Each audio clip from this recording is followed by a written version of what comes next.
Congresswoman Elise Stefanik. Congresswoman, welcome to the show. Good to be with you, Lindsay and Sean.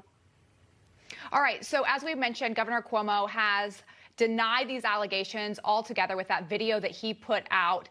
No signs of resignation at all from him because we saw no apology. But as I mentioned, Democrats in New York, they control the entire process here. And by the minute, we're seeing more and more call for him to resign. Has Cuomo reached a tipping point with his own party here? Because we even saw Biden and Nancy Pelosi today weigh in and call for him to resign. I think that Governor Cuomo has reached a tipping point. I called for his resignation months ago. I was also the first federal elected official to call for an independent investigation when the cases of sexual harassment, sexual abuse, and sexual assault were first reported. I stand by that call that he should resign. But in the past few months, we have seen Democrat lawmakers at the state level slow walk the impeachment proceedings. That changes after today. We have seen that the Democratic leadership is starting the process to move towards impeachment. They have to do that with alacrity to get that done as quickly as possible to make sure justice is served to these brave women who have come forward. It was astounding to see Governor Cuomo's response. He is digging in. He wants this to go away. And we need to make sure that no matter if you're the most powerful elected official in New York, a sitting governor, or an everyday New Yorker, laws apply equally. There needs to be equal justice under the law. You know, you mentioned that response, right? He claims that he's the same person as he is in private, and he used those photographs to show that, you know, he hugs everyone, he kisses them. I guess the message is I'm creepy in public and in private. But then he basically says I'm a warm person that hugs and kisses people because basically, well, the implication is, hey, I'm Italian.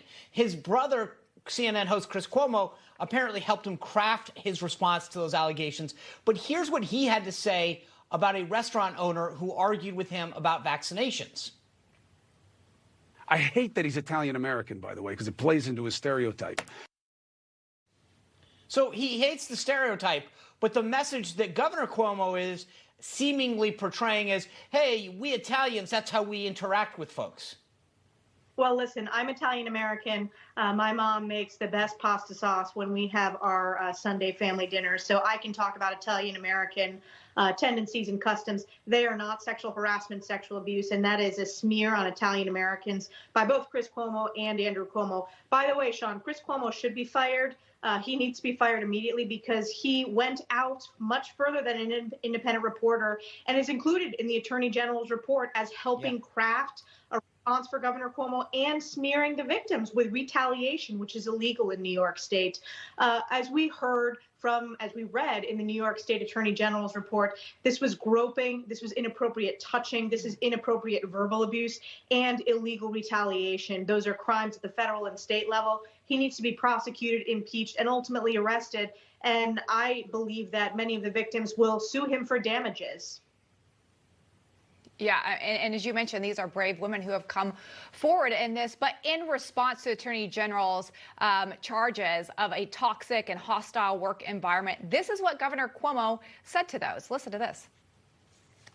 My office is no typical 9-to-5 government office, and I don't want it to be.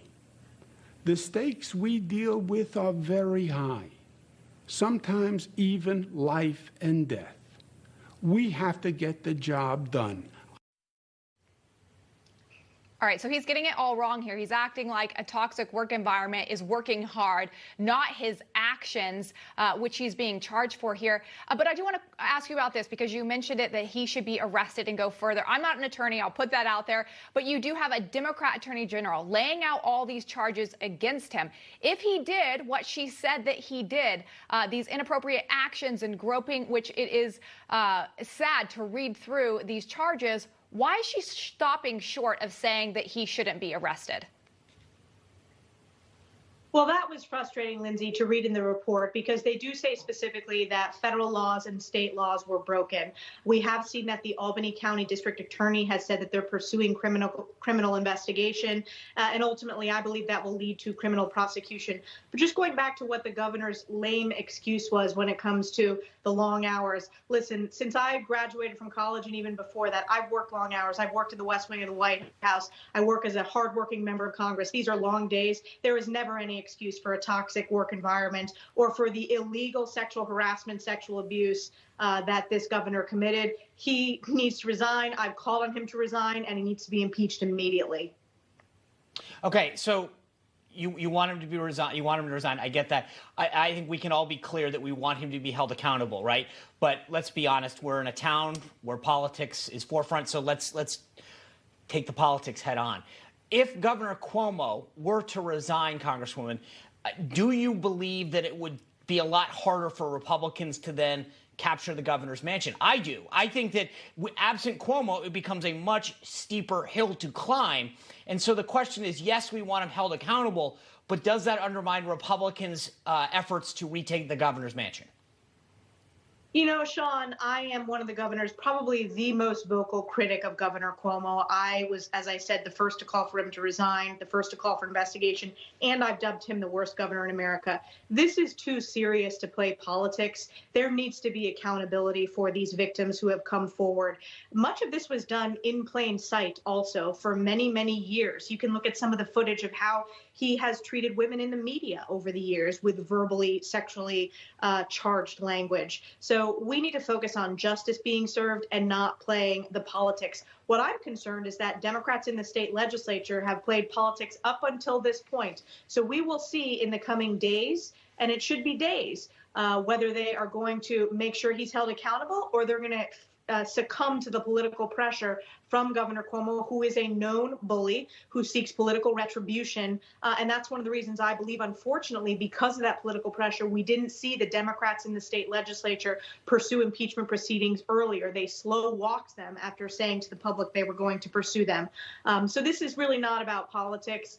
This is about justice and accountability for everyone, equal justice under the law.